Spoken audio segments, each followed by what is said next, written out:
News Editor at PhocusWire. And for our next Pulse guest today, I'm joined here with Naren Shaam, who is co-founder of Omio. And we're here today to talk about the multimodal journey in travel. So Naren, thank you so much for joining us today. Jill, nice to be here. Thanks for having me. Great. So I want to start with kind of looking back in 2020, Omio announced this 100 million funding round. And at the time, you said that the potential gaps that remained at the business were around supply, as well as product experience and mobile ticketing. Just curious, it's been 2 years now. What kind of progress have you made in that area, and how are you kind of viewing things? Yeah, I think, we raised around sometime around August Q3 2020. I think there are two areas. We just need to put a little bit of context into that. In that, at the time we raised, we had no idea that COVID would last so long. One of the most important criteria for me, and we did a lot of innovation as well, I'll talk through that, was just making sure that we make it through COVID. And so that was a primary driver to make sure that we actually go through the hoops. So all investment we made, we're very, very diligent and strict through, just to make sure that we put our money to the right place. Because the impact of COVID was quite severe on the business, that we needed to make sure that we're very diligent in what we do. So that said, we made quite a few investments in supply. Well, we launched Portugal, which was a market we'd been working for 2.5 years before that. So it took a long time to get all the Portuguese companies onboard them, etc. So we launched Portugal. We expanded quite heavily into ferries as a market. So we launched most of the supply in the Mediterranean. Hopefully, we're starting to see some of that pick up this year, because just the first year, and ferries is very much a seasonal business around the summer. So hopefully we'll see the returns on that payoff. And then in the core product itself, we really rebuilt a lot of the flows and made them more efficient. So just things that you as a customer you wouldn't notice, but it just makes it more seamless. Most of customer service was moved to automation. So a lot of it, what we call self-service. So you as a customer can do most of it on the app. Stuff like that. We launched quite a few products, including financial products like insurance, because COVID saw a huge wave of cancellations. We put out this product called the Open Travel Index that on a daily basis kept track of government regulations across all the geographies we operate in. You need to quarantine. All of these products we'll have to now unfortunately throw away. But it was very useful for us to launch some of these products. So we did actually, in spite of the fact that we didn't have visibility on how long this cash is supposed to last and when we'll actually come back into an operating mode, we're very proud of the fact that we launched quite a few products for our customers. Yeah. Great. And, so looking kind of beyond those gaps that we mentioned, what other challenges kind of remain around digitizing transportation? I know you didn't really touch on mobile. Is that still something that you're working on, or how's the mobile experience kind of panning out? Yeah, so mobile is a huge. So pre-COVID, more than 50% of all ground transport in Europe was booked at a kiosk at a station. So that's half the industry is still working on paper ticketing bought at a train or a bus station or a port for ferries. So we saw a massive shift as the industry bounced back, driven by COVID. Whatever you experienced in terms of e-commerce, where people just started doing more on mobile, we saw that shift. So today, about a little north of 80% of all our tickets are purchased on our mobile. A significant majority of that are on our apps. So it just fundamentally created a better user experience, better cohorts, etc. So the investment on mobile that we did through COVID years has paid off, and we're continuing to double down mobile. To be honest, everything we do is mobile first. So the part that we have for desktop or mobile web even is almost like an afterthought, in that we first build on apps and then we bring it to the other platforms if it works, because that portion of our business is just so large in terms of volume. So we've seen quite a large shift towards mobile. What's still left in terms of digitization? I think the fundamentals of the industry, which is most of this industry is still offline. Right. A lot of data is non-standardized, so we standardize the data. There is no kind of backend systems connecting trains, buses, ferries, most ground transport, and the fact that a few of the operators still are not advanced enough to bring all of that technology into superior digitized format, or unwilling to in some cases, it just remains still the case, unfortunately. So for us, it's still very much day one, how to complete more complex journeys. Can I take a train from London to Rome? And if so, can Omio connect all of these train journeys across 4 or 5 geographies into a single purchase? Is still something we're working through, because that's still not easy given so many suppliers in between. Definitely. Yeah.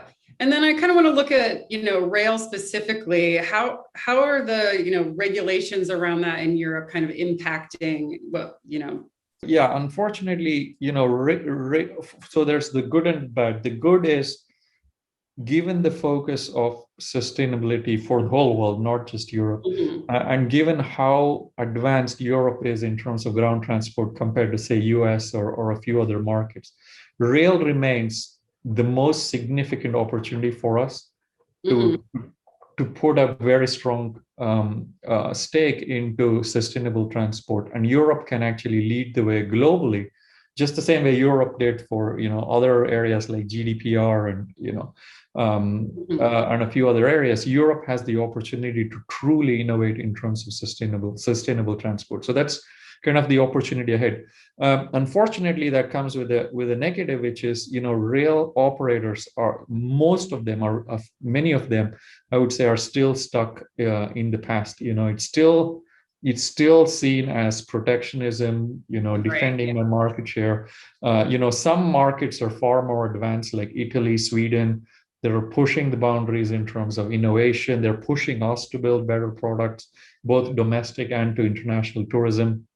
But not everyone else is.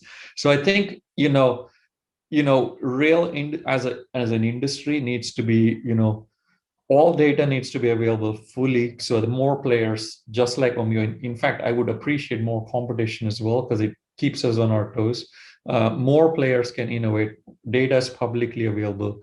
There's more competition in the rail operators itself, so that allows more choice to customers.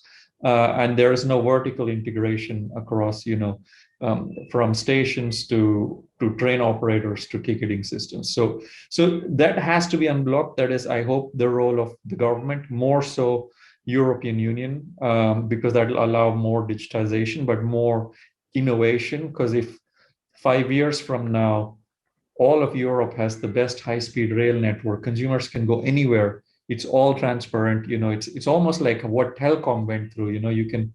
You can go to any country and connect without paying these outrageous, charges as a foreigner, because European telecom is all normalized. It's happening with, payment systems where, no matter which payment you use, it's all standardized. The underlying payment fee for my credit card or debit card is all regulated, basically. That hasn't happened in rail. So if European Union can standardize, you can bet on it that companies like us will innovate so quickly to make Europe the forefront of technology. So I think a better amount of accountability on where, because most of European rail, as you know, is funded by taxpayer dollar. More accountability in terms of European taxpayer dollar, and more openness in the underlying inventory itself will allow more companies like us to come in and create better products, basically. Yep, keep the innovation going for sure. Yeah. And then just turning kind of to the consumer perspective, how did their needs change from the pandemic, and how did those needs kind of extend to where we are now? Like, have you made long-term changes based on the changing consumer preferences? Yeah, so there were a lot of changes, and I think Airbnb is probably a very good example of what has evolved in terms of consumer preference. People stay longer at destinations, the work and home, work and business business, work and home, I guess, is mixing much more fluidly. So we have seen some changes that were temporary, and some changes that are permanent. And we made a bet to actually invest in those more permanent changes. So the temporary changes are, people were booking much more shorter time period because of, you don't know when you market shut down, COVID restrictions come into play on a daily basis. Things were very fluid. So that's an example of something that was temporary, and the world will go back to normal, where people will, days to departure will change again. It won't be all last minute booking. But there are 3 or 4 areas where we saw a fundamental shift, and there we've invested quite heavily into. The first is a shift from kiosk to mobile. I think I told you about that. So mobile remains a massive opportunity for growth. The entire industry should go mobile the same way you experience other products outside of transport, like how you order things on Amazon, how you order your taxi, how e-commerce works. We can bring that into ground transport and hopefully also into the airline industry. So we can produce superior mobile experiences. That remains a fundamental kind of permanent shift. The second thing we saw was a shift from hub to hub travel to more smaller destinations, smaller towns. And the heat maps have changed quite drastically. So where consumers would go, if you take Spain, for example, to Madrid and Barcelona, today they travel much more to Alicante, Seville, Valencia, etc. So that spread into smaller towns is mostly powered by work from anywhere. You can spend more time. People don't want to be in crowded locations only. So that has given a huge opportunity, because not all of these destinations are serviced by airports. And so this non-hub travel has become a very big portion of our business. And the long tail, I won't even say long tail, mid to long tail has become a meaningful portion. So that's very positive for us, and we benefit from that. The third one is sustainability. So a shift from airline to ground transport, and that is accelerating. And then the last one I would say is a need for content. And this is something we're investing in more and more, in that COVID created this aspect of content consumption, which is, at first it's like, where can I travel? What markets are open? What are quarantine restrictions? Do I need a vaccination? This consumption of content will evolve into other types of content you may need, in terms of, can I work from home? Is there a good internet service? And this content will become useful for consumers as they come out. And we're very much investing in all 4 of the above quite heavily. And these, I would say, are permanent shifts that we're investing into. Yeah. And the products has evolved naturally into catering to all of these shifts.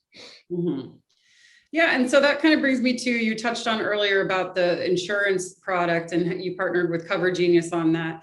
A lot of that probably dealt with the changing COVID restrictions and people having to cancel and this and that. How are you kind of viewing the insurance space more long-term, and how has that partnership been going? Yeah, so it was a very, this is a very good example of innovation that's catering to consumer need. It's a partnership we had before, but we accelerated to have more products offering. It's a very, very good success for us. A lot more consumers we've tripled our insurance, a number of customers who offer and take insurance as part of their journey.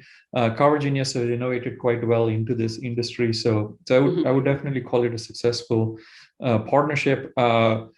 Insurance as a whole is something that is here to stay. You can call it insurance. Ultimately, from a consumer standpoint, it's the ability to have flexibility in the journeys. And that flexibility is what came out of COVID. People needed the need to cancel, rebook, depending on restrictions from government. You will evolve towards flexibility in where I want to go, when I want to travel. And a lot of consumers are willing to pay for this flexibility. So I hope the insurance industry can innovate more into this need of flexibility, because then it would create more competitive pricing on these insurance products, where customers don't have to pay so much more. Can be, $1, $2, $5 more on top of the ticket to create that flexibility. And if so, as the pricing gets more attractive, more and more consumers will buy. So pricing as a whole and flexibility as a whole is a product that's here to stay, and that's something we're innovating on. Insurance is just a means to get to that, that end goal of creating this customer-friendly, flexible product that we want to build. Yeah, can you expand on that a little more about what else you have, what your vision is for this flexibility? I know you mentioned, going different routes, and if you can just talk about that a bit more. Yeah, yeah. It can't share a lot of detail, but in general, if you look at Airbnb is a good example again in terms of, consumers are taking longer destinations, and flexibility is something that's now building into that product. So we're definitely evolving on that. In that we're looking at, can we make all our offering flexible? If so, what is the cost of that? And how do we provide that customer benefit? Because it's not today, it's two detached products, which is I buy a train ticket and then I add an insurance on top, or I buy a flight ticket. It's similar to the airline. Can we make that embedded into the pricing, into the product? Because we do have a lot of inventory, more inventory than anyone else on the market. And can we create products that are superior? And so that's the angle we're taking, is can we bring an entire product category out there that's not there in the market today? Yeah, great. Yeah, so going back to, again, in 2020, when you got the funding round, at the time you said you were looking for opportunistic acquisitions. Can you give an update on mergers and acquisition thoughts and activity, or what you might be looking at there? Yeah, absolutely. So when we do acquisitions, two things to keep in context. One is the primary metric was make sure Omio gets through the pandemic. So we wouldn't make any acquisition at the cost of the company. So that was the primary kind of boundary condition. And the second one is every acquisition we make, we look at build or buy, and we actually, there was a huge acceleration in terms of the number of sellers during COVID. Unfortunately, a lot of them did not. A few of them, let's say, did not survive. Not a lot. And we decided not to buy, but instead actually build, because the expectations were mismatched in terms of price and all that. We are still keeping an eye on acquisition. It's like I said, opportunistic in that we look at it, build or buy. We have an entire team. The team that looks at acquisition still here, so we haven't kind of made any plans to change it at all. As you know, we did make a very large acquisition in terms of Rome pre-COVID. Yep. That is now well integrated into the company. The product flows are more seamless. So we have demonstrated that we can bring a company in and actually build the kind of the post-merger integrations to bring it to success. And we keep our eyes open for acquisition. We are open as long as the expectations on price is reasonable. And now that we're out of COVID and we have survived, as a company, we'll be a little more aggressive than we have been in the past. Great. And we're coming up on time here, so I kind of just want to close out on the sustainability topic again. I know you talked about it and more, and how consumers are wanting that more, but we're just seeing overall in the industry, there's, a stronger push for change needs to come from all over travel. So, from your perspective, what needs to happen next, and where can the industry kind of start to take these next steps and really enact change? Yeah. An interesting point I'd like to point out is Omio as a product is inherently driving more sustainability. It's built into the product, even though we don't brag about it or talk openly about it. Because you can compare trains with flights and buses as well. Inherently, there are entire corridors where we move people from one mode of transport to the other just by showing data next to each other. There's Madrid, Barcelona, Rome, Milan, Zurich, Milan, London, Amsterdam, Paris, Amsterdam, entire corridors where the trains and flights are highly competitive because the cost is nearly the same. Door-to-door travel is nearly the same because it takes you an hour to the airport, an hour check-in, call it an hour flight, and then an hour on the other end. That's a 4-hour train journey. With no change in inertia, you sit in one place, city to city center to city center. So there's a lot of benefits in train that naturally comes into the product. So because we build the product where we compare modes of transport, naturally we are pushing more consumers towards sustainable modes of transport. So it's built into the product, which is a very good thing. I do think we can do a better job as a company bringing that sustainability angle out. But even without that, the product naturally enables more sustainability. So in a way, sustainability is built into the DNA, and it's part of the purpose of Omio. We want to create better ground transport products to allow a more sustainable world 5-10 years from now. Correct. So that's built into our vision. It's built into the DNA. So that's the core. Sustainability is personally a very important topic for me. It's personally an important topic for a lot of people in my generation and even the younger generations, because it's our planet and we need to care for that. I think the investments made in kind of carbon offsetting, etc., is not enough. I think sustainability and acceleration of sustainability comes from really one thing, which is creating better products for consumers. Better products is what? Faster trains, more fuel efficient buses, more fuel efficient ecosystems of transport, whether it's airport shuttle, ferries, etc., and very simple products where people can buy, cancel, like Netflix. When you look at consumer products that you consume on a daily basis, and you come to the travel industry, you're like, oh wow, okay, this is a different world I live in terms of how hard it is still, even with us, right? So I'm talking about the whole industry, inclusive of myself and us, right, as Omio. The more we make that innovation, more we make those products simpler, the more consumers will naturally shift out of, cars, which is one of the biggest challenges, is people drive cars. And the more you allow people to take public transport, and the products are simpler and more denser. If there's a train every 10 minutes, then you don't have to wait 2 hours for the next train. And then more passengers will take it. And the more passengers who take it, it creates a positive cycle into it, reduces the cost. And then you can offer more trains. So the industry has a long way to go in terms of sustainability, but it is the industry as a whole can create more sustainable transport. I think the industry needs to work closer together, where suppliers are not protective of their inventory. Demand generators are not protective of their customers.